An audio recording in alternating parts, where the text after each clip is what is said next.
Cool to connect us to. Oh, there we go. We're all connected. Okay, we're ready to go. So, hello everyone. Welcome to Family Law Now After Hours. Today's topic is the true cost of divorce in Ontario, fees, risks, and hidden expenses.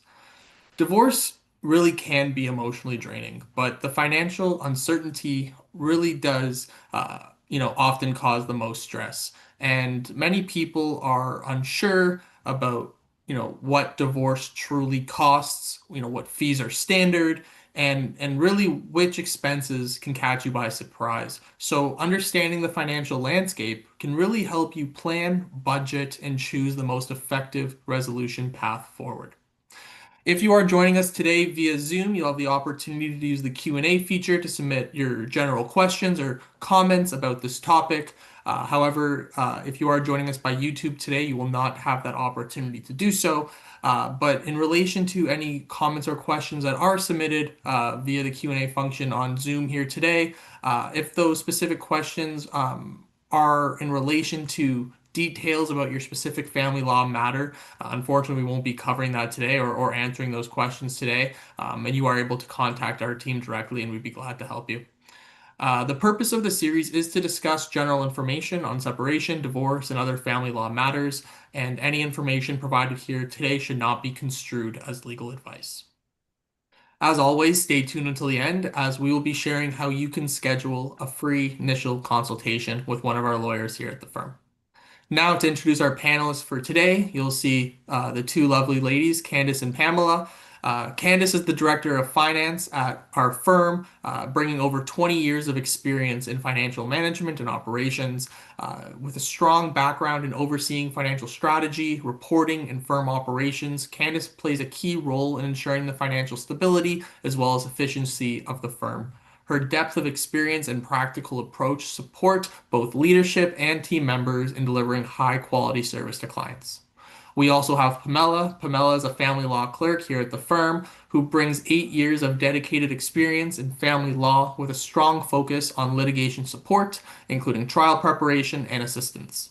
Self-taught in the legal field, Pamela combines practical experience with a background in social sciences to offer compassionate and effective support to clients navigating complex and emotional legal matters.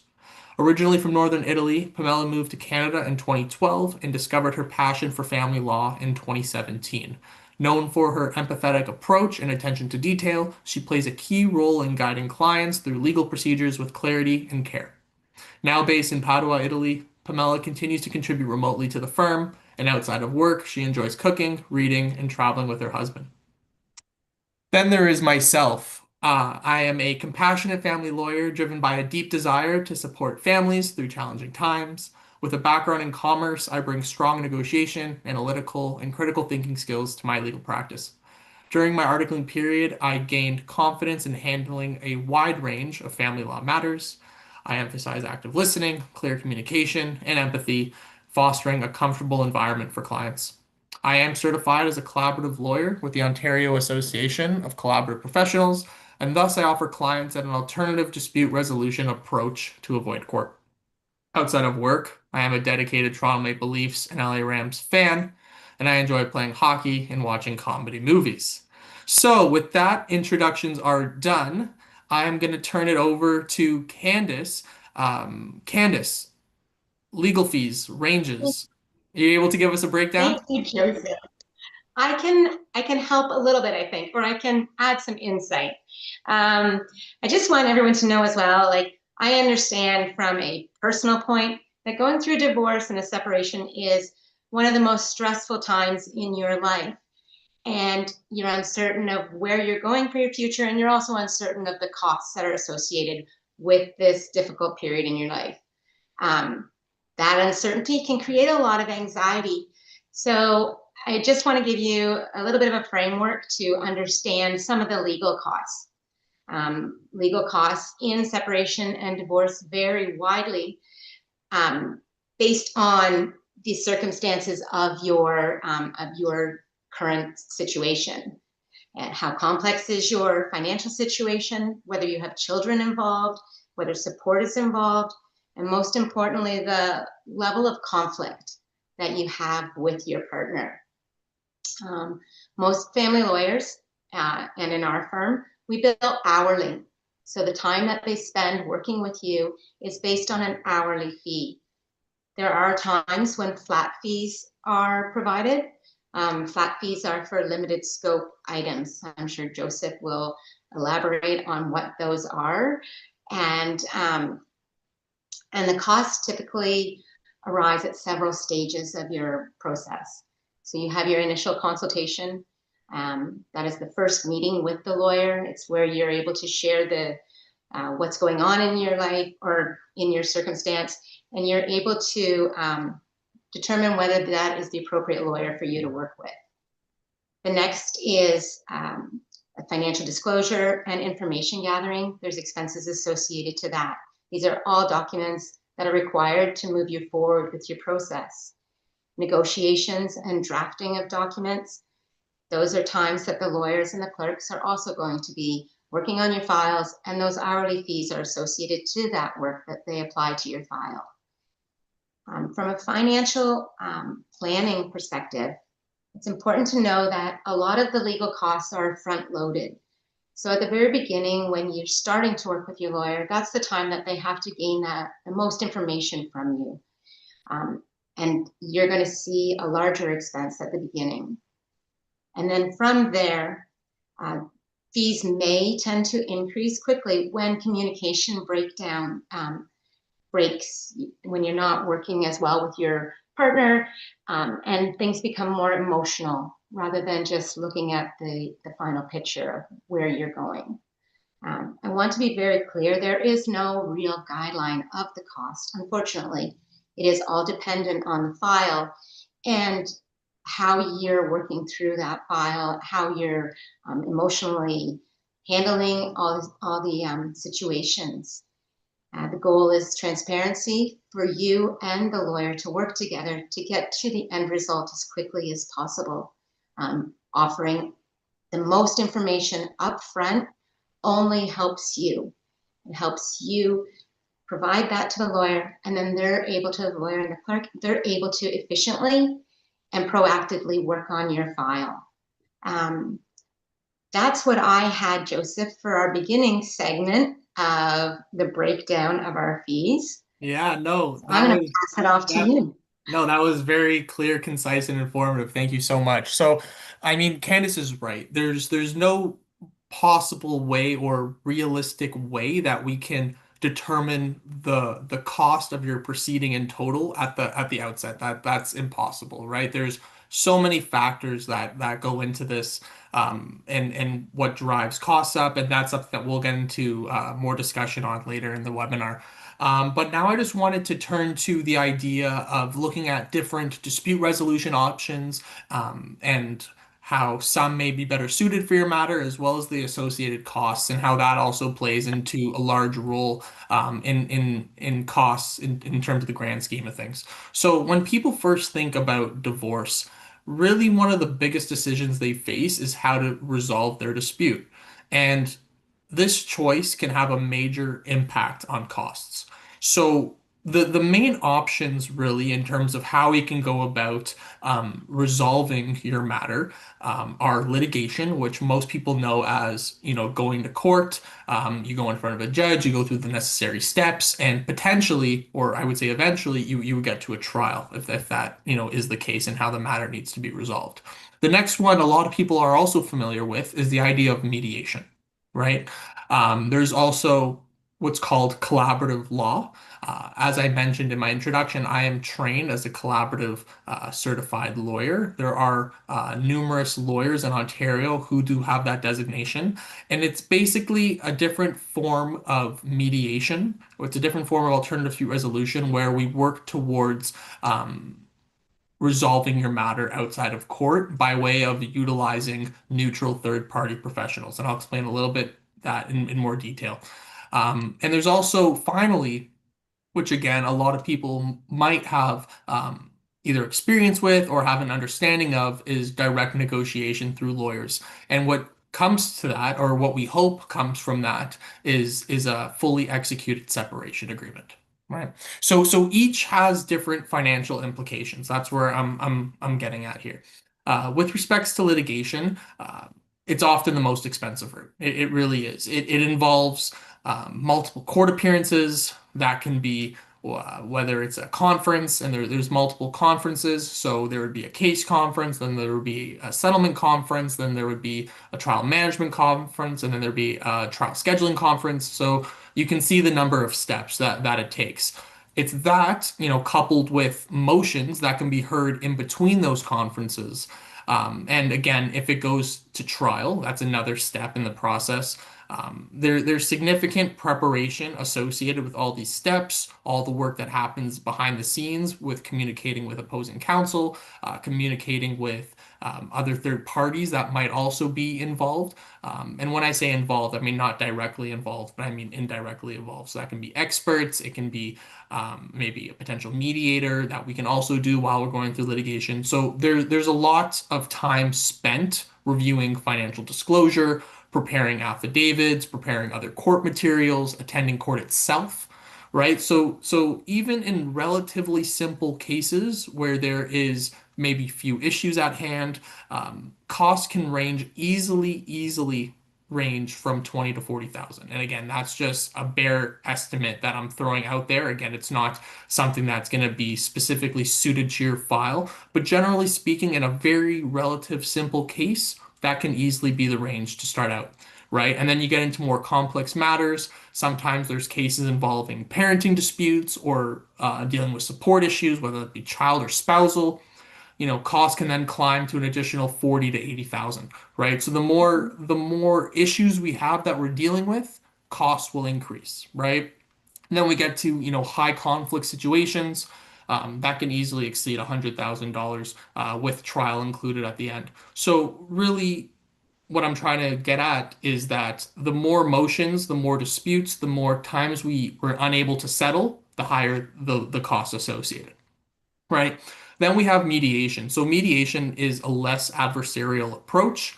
It involves a neutral professional helping both parties reach an agreement together, and this is done outside of court. Typically, with mediation, costs are much lower, and mediation works best when there is a reasonable level of cooperation and communication between the parties. Of course, as with any type of dispute resolution method, it does have its risks. The primarily being for mediation is that if mediation fails, you may end up paying both for mediation and subsequent litigation, which then again, it can make more expensive in the end. I did mention collaborative law. That's also another option. With respects to collaborative law, each party hires specially trained lawyers who are collaborative practice certified, and the parties agree that they will not go to court. So there's a participation agreement that's signed. And through that process, negotiations happen in meetings with the goal of reaching a settlement. Again, costs really do vary, but they are significantly less than if you were to go to litigation. And there is a risk that if one party does walk away, which they have the option to, litigation may still be necessary and you will have to hire new lawyers. So that means paying twice. But what I would say is that collaborative law works best when both parties are committed to working together. And then finally, you have the idea of what I would label as traditional negotiation between lawyers. And that's with the goal of being able to negotiate terms for a separation agreement. And that, more cases than not, is the most cost-effective option. I would say that between that and mediation are the most cost-effective options. In this case, lawyers would communicate directly, they would exchange offers, they would go back and forth, and this was all to avoid formal court steps. Again, it'd be difficult to estimate costs, but they would generally fall between, I would say, $10,000 to $25,000 at the end of the day. So, I mean, a big difference as opposed to going to litigation. Right. And really this process and this approach focuses purely on resolution and avoids unnecessary procedural steps if you were to go through the litigation route. So really the key takeaway here is really how you resolve disputes often matters more than the settlement itself. That's sort of what I want to get out there. And really choosing the wrong path can drastically and dramatically increase costs without improving the outcome. And while choosing the right path can save tens of thousands of dollars.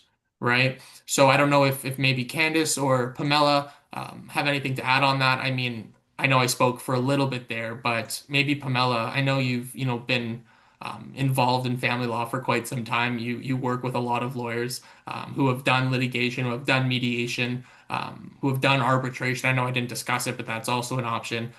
Generally speaking, what do you find is the most effective, cost-effective way for clients?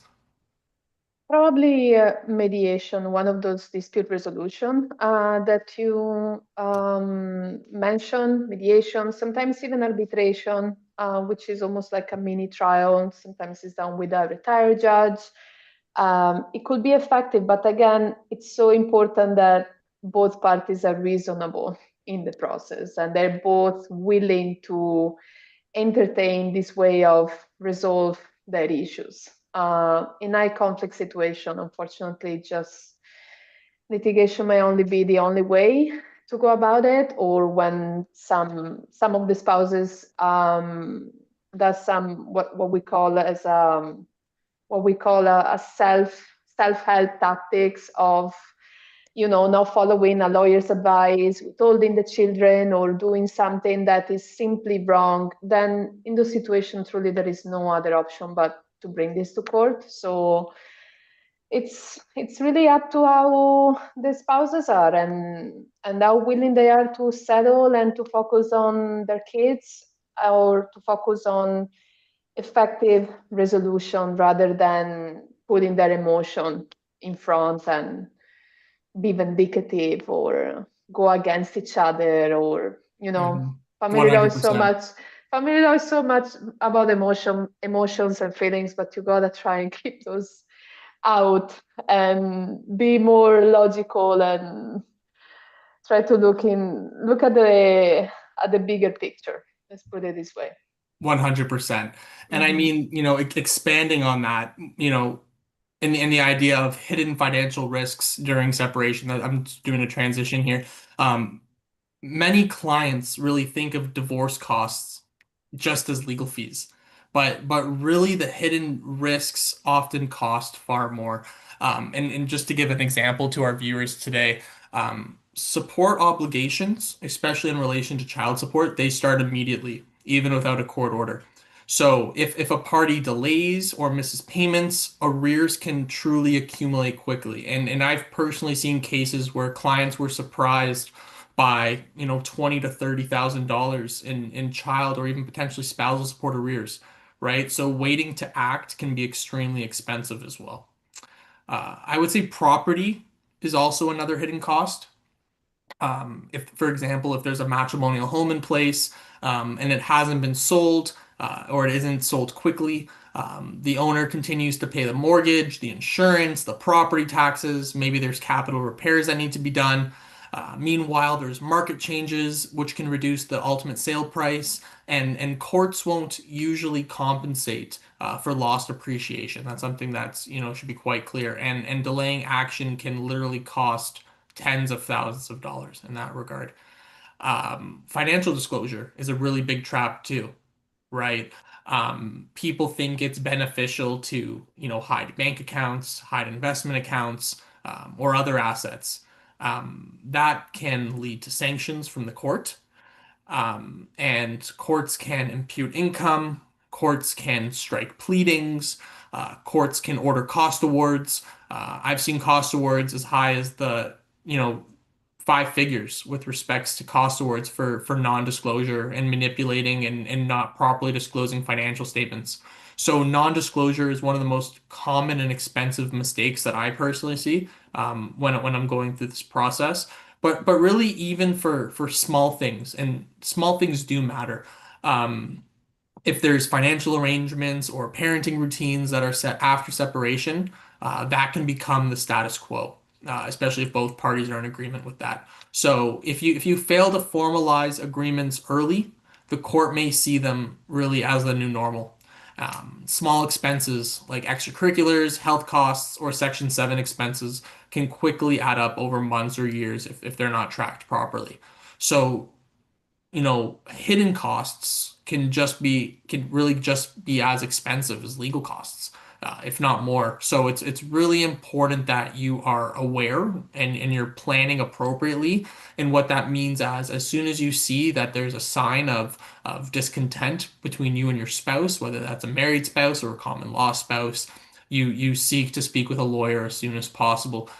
Because you want to ensure that you're minimizing any of those hidden costs that I've mentioned as soon as possible. Because again, those costs can accumulate rapidly, and you're at a point where you're going to be out of pocket for it could be tens of thousands of dollars before the process even begins.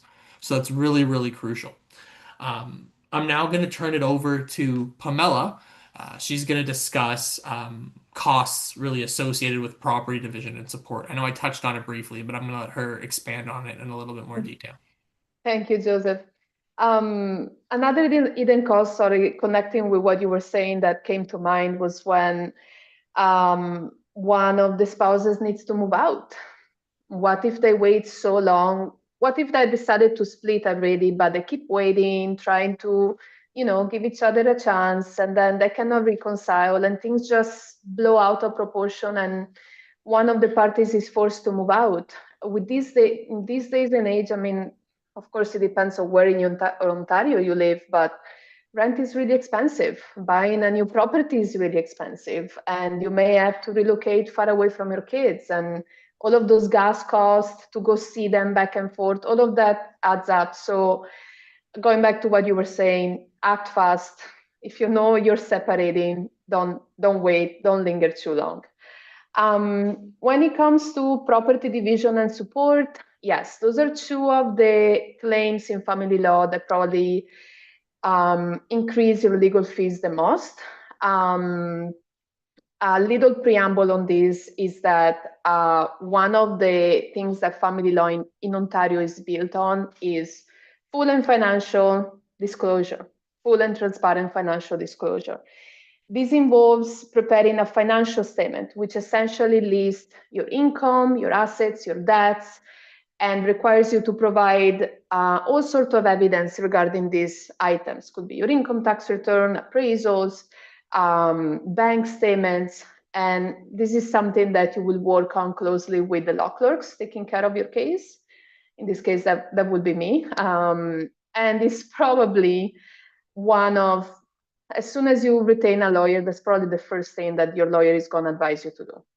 Because if there are kids, if there is property issue, that's it. The first thing that they're going to ask you is work on your financial statement, and that's the first step. So what happens in many cases, and I see that all the time, I send clients an email requesting all sorts of documentation, and it takes them a while to respond, or they respond, but they don't provide anything, or they don't provide everything as complete as it should be. It's incomplete, it's missing, even worse. Sometimes clients hide some stuff. Maybe you have that cash income that you don't really want your lawyer to know about, but your spouse knows about it, and it's gonna come out. So be transparent, be frank with your lawyer. We're here to help you if you help yourself. So if you respond to your lawyer in a timely way, that's truly is gonna make a difference. Because otherwise, what I'm gonna have to do is to send you a follow-up email. Your lawyer is gonna send you a follow-up email. The other lawyer is gonna send us a letter saying that what is your client's disclosure. All of these emails, all of these follow-ups, they go to your bill, and you're gonna be charged for it. And it's simply how it is. So be punctual, be serious about it, really take the time to get everything that your lawyer is asking for. That's really, really essential in lower your legal fees. Another important item when it comes to property and support is if you own a business, or if your income is complex in the sense that you have different sources of income, pension, brief, or investments, what your lawyer may advise you to do is to obtain an income or business valuation. Now, this is something that most often than not is not optional. Courts rely on this valuation to determine your income for support purposes and also to determine the right amount of equalization in the case of a property division. So even in these cases, your lawyer, and we recommend you to a business valuator, and here at Russell Alexander will work with plenty of them. Again, you gotta work closely with your income or business valuator. They're gonna ask you to supply a certain amount of documents and information. It's crucial that you respond in a timely way and you get this done as soon as possible. And do not delay it. Do not try to avoid it, because you may avoid it now. You may resist at the idea of having to spend the money for a valuation, because also these valuations are quite expensive and their price range obviously depending on the complexity of your situation. The more you resist to it, the worse it is for your own pocket. And usually you want to trust your lawyer's advice and follow through that advice, because it will have, or she will have, your best interest in mind in your legal case. I don't know if is there anything else, Joseph, that you're thinking to add on this, or No, I think you really hit it on the no? head. I mean, I think what I would say is at the end of the day, the more responsive you are, and you're providing what's requested of you, and you're not sending us what's not requested, um, you really control the ability to keep your legal fees down. I think a lot of people get stuck on the process being overwhelming and them either doing more or sometimes, zoning us out completely. None of that's going to be of benefit to you.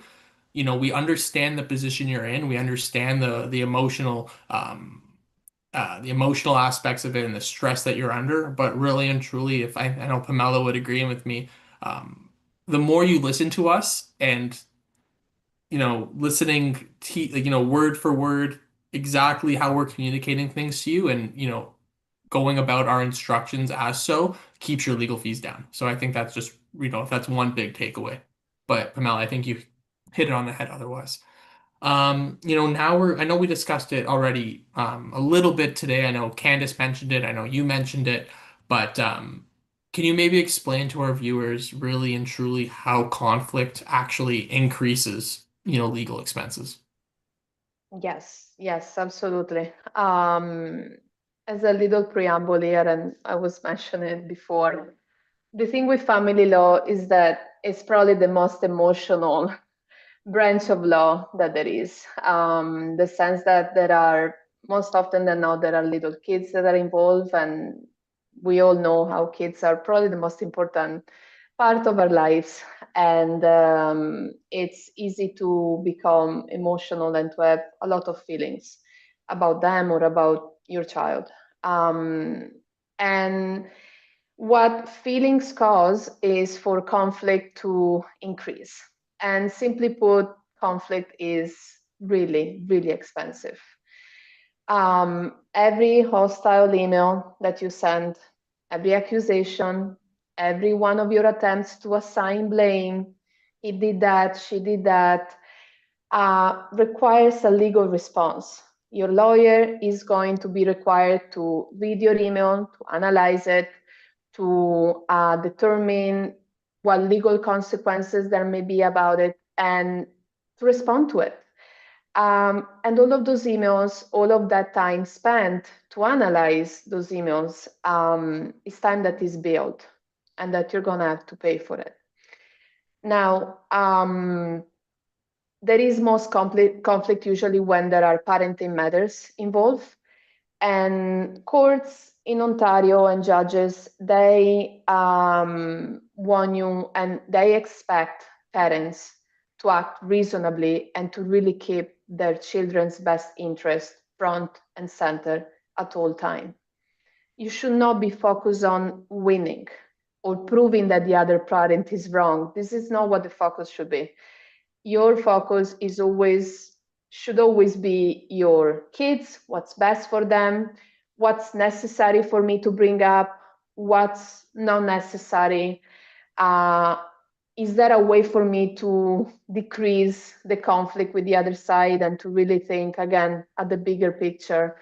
All of those emotions that you are experiencing, anger, betrayal, frustrations, were not, I'm not saying that those are not important and those are not relevant. They are. But they should be dealt with through the proper way. And the proper way is to talk about it with family, your friends, a therapist can help you through those. You should not bring them to your lawyer's office. Those feelings are valid, but they do tend to escalate the conflict rather than resolve truly any issues. So they focus on solutions, on practical solution, on your children's needs.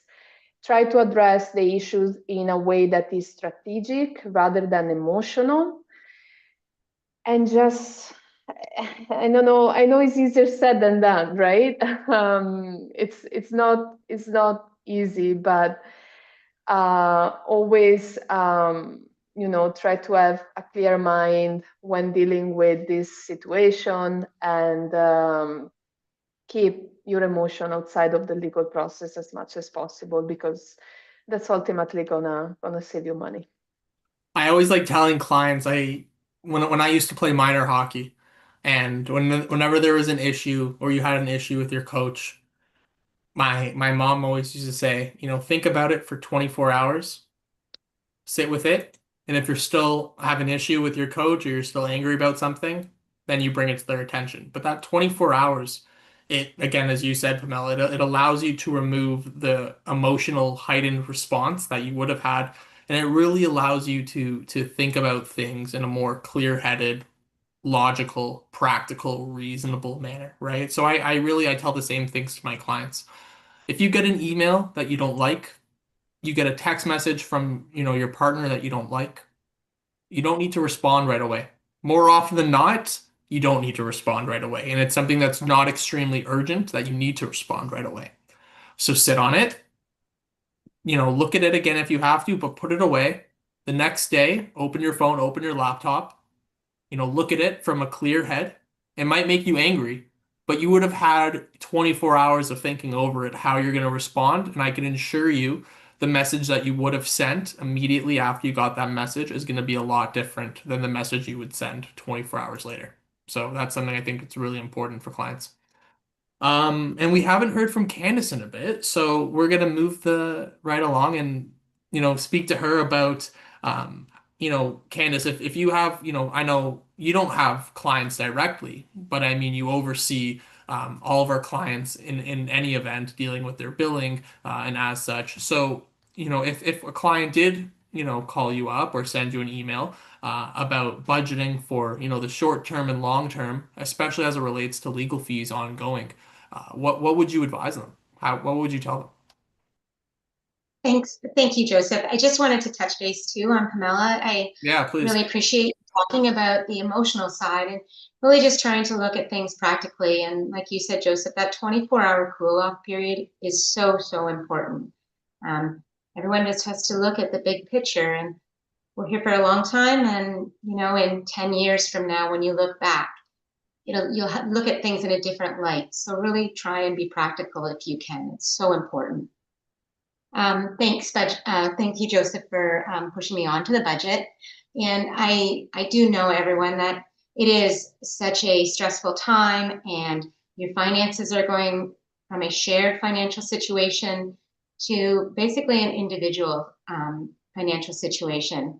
And you have to really sit back and take time and look at your current income, the legal fees that you're going to have, um, the housing changes that are coming, how you do that, whether you're able to afford to go out and rent something or purchase something else, or rely on family and friends.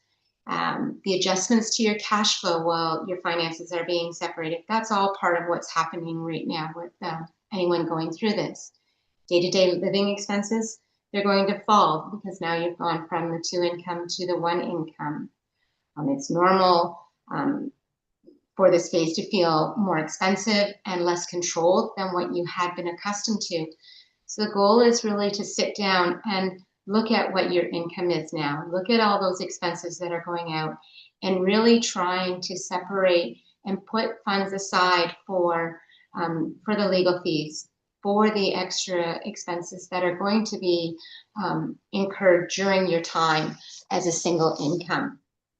It's making sure that you are looking at the ins and outs and putting a plan in place using either an Excel spreadsheet, an app, or any alternate method that you currently use for your budget. Just have to really take a look at what you have coming in, and don't plan for additional funds from your partner right away either. This process, as Pamela and both Joseph spoke of, it can get very lengthy depending on the circumstance and which route you're choosing to follow. So you really have to follow the budget of what you're capable of managing with your income. For the long term, and don't get upset if your budget falls out of place. It will be ongoing for a while. It's not about perfection. It's about creating a budget and doing your best to follow that budget. And there may be some things in your life that you'll have to give up. Unfortunately, some of those little perks, they kind of go away at times, but you know what, you're going to be in control of what you're spending at this stage. For long term, you can, based on your lawyer's opinions and your lawyer's advice and clerk's advice, you know, there may be times when in your budget you can look at anticipated support arrangements, either a cost or a receipt of that support payment. You're going to have to look at ongoing housing and living expenses. Those are all going to have to always be included in your budget. Your child-related expenses, make sure you make lines for everything that's included in there. After school activities, you want your children to continue as best they can in the lifestyle that they had been already accustomed to. There may be changes, but as best they can, and knowing that they have both parents supporting them is always so important with that. And then the continuation of your budget is just taking the numbers that your legal professionals have provided and putting that in a spot and just planning for your financial independence, which is where you ultimately want to be. You want to be the one who's capable of managing your own finances, taking care of your day-to-day, and just being in control of that situation. I know that when you are creating your budget, there's so much uncertainty at this time, and not knowing the exact outcome will create additional stress. When you put everything on paper, it gives you a bit of a clearer mind to look at the numbers and go, okay, I can do this. I can manage. Budgets can and should always be updated based on your circumstances and any changes. So I think one of the things, there's one thing I want you to take away from this is you don't have to have everything figured out right away. You just have to make sure that you're putting everything in a table so that you can see the ins and outs and you have a plan in place for your future finances. So Joseph, I'm going to pass it off to Pamela now, Please. Who's going to be talking about cost-saving strategies and alternatives. Thank you so Amazing. much. Thank you, Candice. Yes, I wanted to give our viewers some tips going back to saving money on legal fees and what alternatives there are out there to decrease and to keep your costs low. There are many resources in Ontario that you can use that are free or that have a very low cost. One of them is offered through the Ontario court system. So almost every court jurisdiction would have what we call a FLIC office, Family Law Information Center. These are very useful places to go to as a self-represented litigant, because over there are lawyers that are working there are support workers, and overall there are professionals that will give you tips on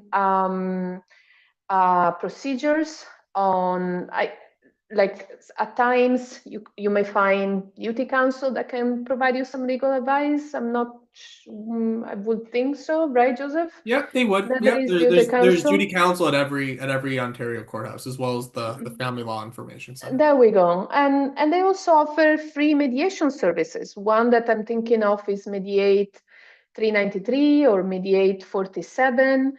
That they help self-litigants parties that they don't have the financial circumstances to afford a lawyer, or simply they want to see if they can solve some issues between themselves. And these are very, very useful places to go to, because sometimes free mediation can even get you started. They can help you, for example, to draft an initial separation agreement. Then have something already in place, or they can help you devise a parenting plan for your little children, or simply just get some issues out of the way.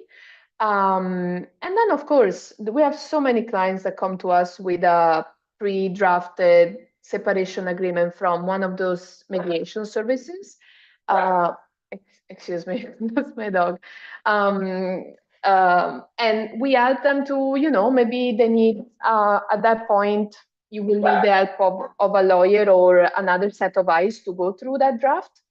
And this is what we're here for. But that's a great starting point for a lot of people. Another valuable resource in my that I've often used as well is a website that's called Steps to Justice. It's extremely, extremely useful. Again, it's free, it's Ontario-specific platform designed for the public, extremely user-friendly. You have an issue, there is arrows, there are ways for you to look at one issue, and it will tell you step by step, this is the procedure, this is what needs to be done. Now, this obviously does not replace obtaining legal advice from one of our lawyers, but it can give you a good generic understanding of what's going on, what the various legal claims are, what the different options are. And Joseph just shared it on the chat. Perfect. And again, the more informed you are on these things, the less time you're gonna have to spend with a lawyer for this lawyer to explain the process to you, and you're gonna be more prepared overall. And it's something that I believe is valuable. Another cost-saving strategy is, and it was mentioned before, is be thoughtful about what you send to your lawyer. Usually, like, I get so many emails from clients sending me 30, 50 screenshots of text messages or other documents that simply we did not even ask for. When you're not sure, before sending additional documentation, give a call to the law clerk in your case, give a call to the lawyer and just say, listen, this happened, what do you think? Can it be useful?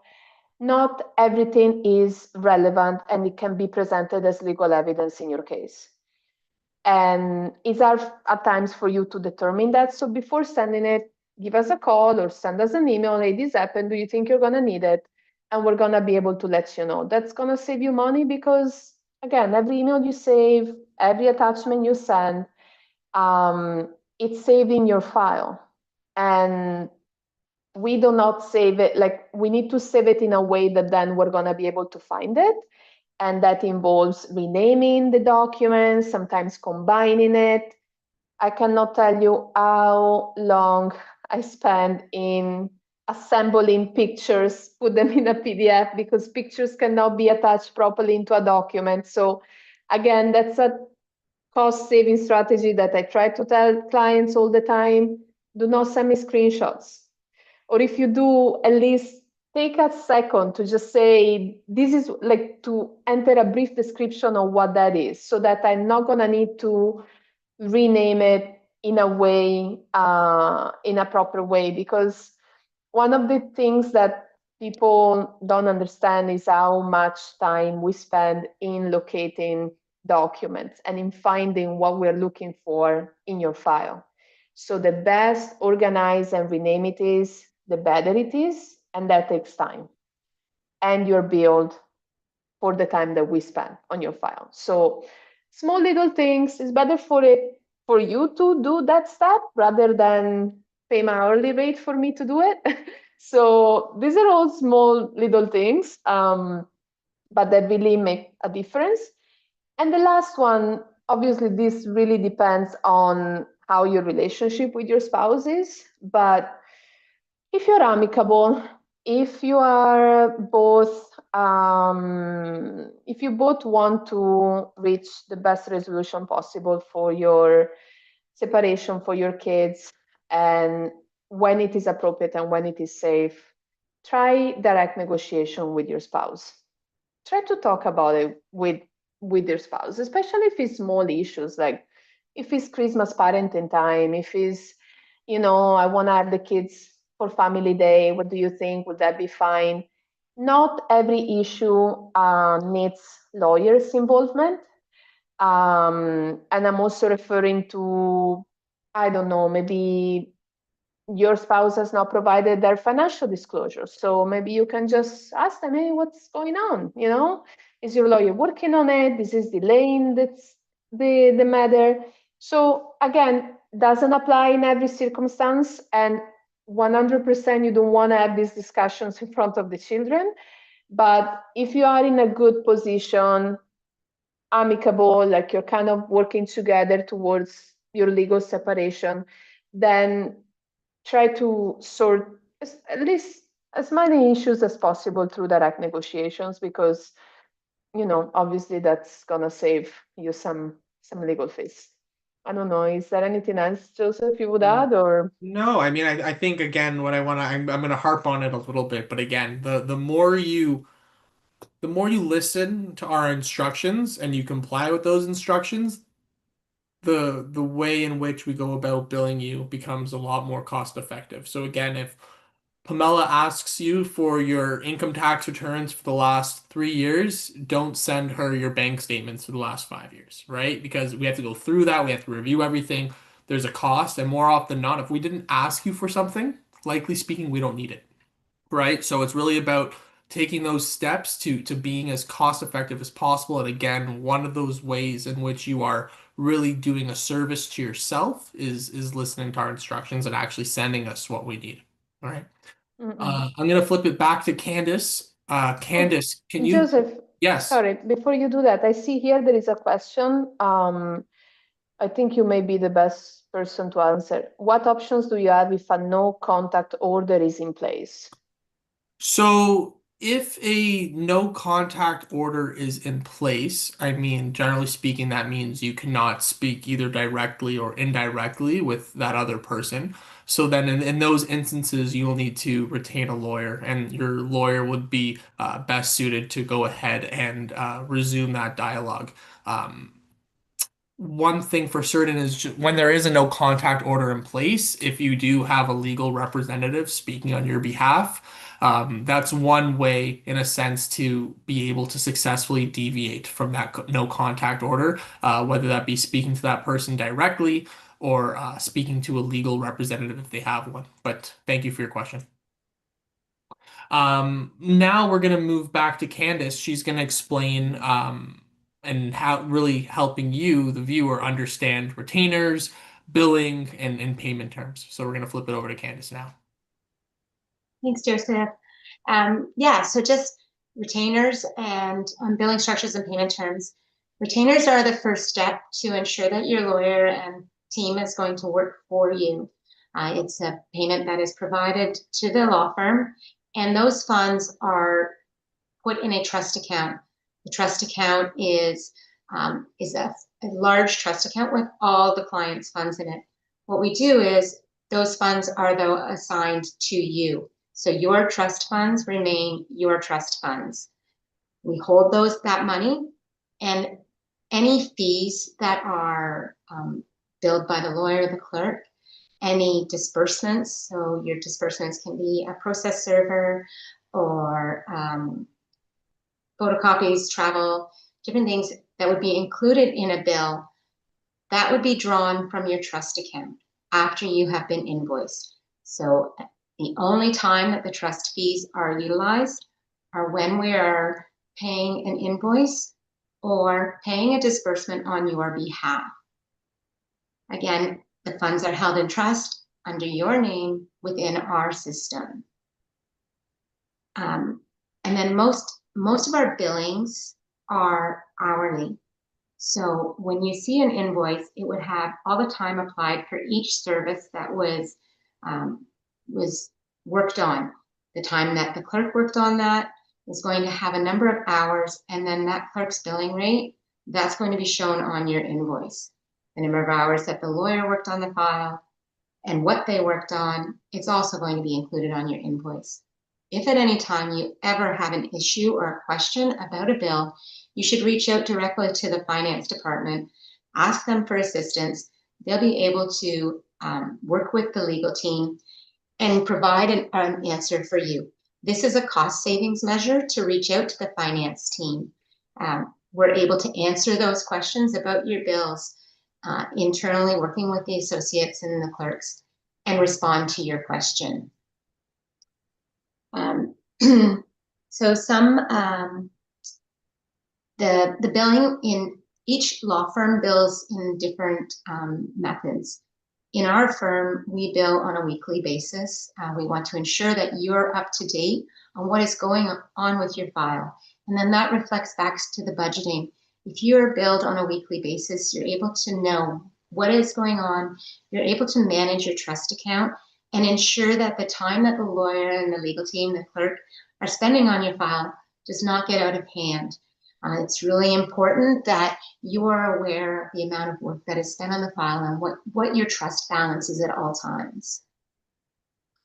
I think I just briefly touched that there are such instances where you may have a flat fee, and that would be a one-time payment to the law firm, and it's a one invoice based on the flat fee that was discussed at the time you signed your retainer agreement.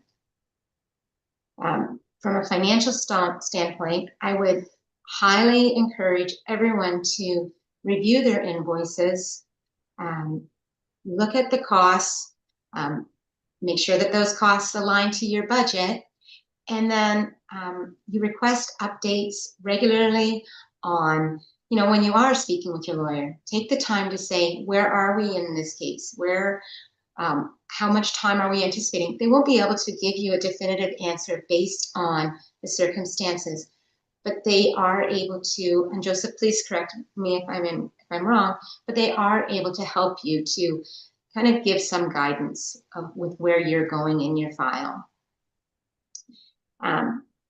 It's not, the whole billing structure is not difficult. It's the time that is spent on your file, the rate of the lawyer and the clerk, and that's what your retainer is used for. Your retainer will be required to be replenished as work is completed on the file. Like I said, every time you receive an invoice, the funds from your retainer are depleted to pay that invoice, and then you would have to replenish your retainer. So just really understand your billing process, understand your retainer, and just keep on track of your trust and the work that's being completed on your file. Thanks, Thanks, Candace. Joseph. And I know one question you probably get often, because I know I get it often, is the idea of contingency and us working on a contingency basis. So, as per the Law Society of Ontario, contingency works great in areas such as personal injury. However, in family law, we are prohibited from acting on a contingency basis. So that's why Candace only mentioned those two ways in which we bill clients, whether that be on a flat or a fixed fee, or on the alternative on an hourly billing rate. So, and if a family lawyer, is charging you contingency, that's improper, and you should look into that. With that said, I'm going to move now to our last topic for today. It's how to avoid unnecessary legal steps. And I wish we can spend a whole hour on this because I really feel like this is the crux of all litigation files, and people would be able to resolve and go about this in such a cost-effective way. But I mean, again, because of the emotional aspect and the heightened conflict, it's difficult to look through the lens of practicality and reasonableness, unfortunately. But really, a lot of divorce costs do come from unnecessary legal steps. And as I've mentioned a gazillion times today, as Candace has mentioned, as Pamela has mentioned, one of the biggest drivers really is emotion. Angry emails, reactive motions, social media posts often result in lawyers spending more time. And unfortunately, that means higher bills without actually improving the income. Sorry, excuse me, not the income, the outcome. And for example, one tool that I like to utilize often in my practice, as do other lawyers at the firm do as well, is the idea of an offer to settle. And offers to settle are extremely important.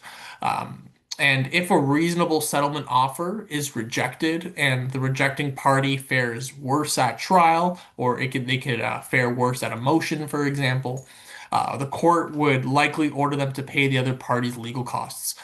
So ignoring offers can be very costly. If you're served with an offer to settle, I would really take the time and look at it and see whether or not this is something that can resolve your matter.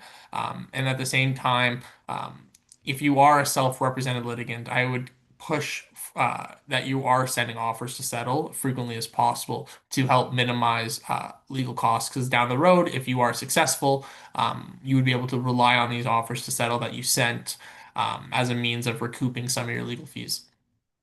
I would also say that over litigating parenting issues is another trap for clients. Um, Really, many parents, and I mean through no fault of their own, I mean I understand the reason behind it, but many parents try to prove every detail. And that's them thinking it will help their case. But really, judges generally focus on patterns, not paragraphs, as I like to put it to clients. And excessive motions, excessive letters to opposing counsel, court appearances in general rarely improve outcomes, but they always increase costs, right? So I would take that under advisement as well. I mean, sometimes it's necessary, but more often than not, it really is not necessary. So again, focusing on the patterns is really important. And last but not least, organization is key. So keeping receipts for Section 7 expenses, so that's like extracurricular activities. And we've done a lot of other webinars on this. So, and we have a lot of resources on our website as well as resources on YouTube that explains a lot of these terms in more depth. But, including documenting child and spousal support payments. Again, I would note that you do not pay those in cash and that you do so in a way that is able to be traced. So that's either a bank wire, it could be through an e-transfer, something where it shows where the money's coming from. And again, just tracking payments in general, whether that be in relation to the mortgage or property taxes, anything, or credit card bills, anything like that. Tracking payments prevents disputes from escalating. And really, this kind of preparation can save thousands of dollars in legal fees and again, prevent unnecessary court involvement. So we've discussed a lot of different ways in which we've outlined the fees, we've outlined the risks associated with different ways in resolving your matter. We've discussed the hidden expenses, but really and truly, this webinar was meant to give you an idea that there is more to the idea of costs than really the legal expenses. I mean, that does, make a large part of it, but there's so many hidden costs that you need to be aware of. And with that, thank you so much to our viewers, both on Zoom and YouTube, for tuning into Family Law Now after hours. After this session, a brief survey will appear if you're joining us by Zoom today. That will allow you to share your comments and suggestions for future topics that you'd like us to explore. And as always, your feedback is greatly, greatly appreciated. If you've made it to the end of this segment, you are able to book now to take advantage of this opportunity for a complimentary 20-minute consultation with one of our lawyers here at the firm. In order to take advantage of this opportunity, please contact our intake team at intake@russellalexander.com. It's two S's, two L's, and be sure to mention our after hours series to schedule your appointment. Also, registration is now open for our next event, which is next Tuesday. Divorce timeline in Ontario. How long does it really take? In order to register for that, all you need to do is go to russellalexander.com/family law now. Thank you again to our panelists, Candice and Pamela, for sharing their insights today. You both are so great, so knowledgeable. And I think this was the first time I've been on a Family Law Now after hours with the both of you. I know Candice was your first, but it's the first time I've been with Pamela as well. So great experience today. Thank you both. And as well, thank you, the viewer, for tuning into Family Law Now after hours. Have a great evening, everyone. Thank you. Thank you, Joseph. Thank you. Bye.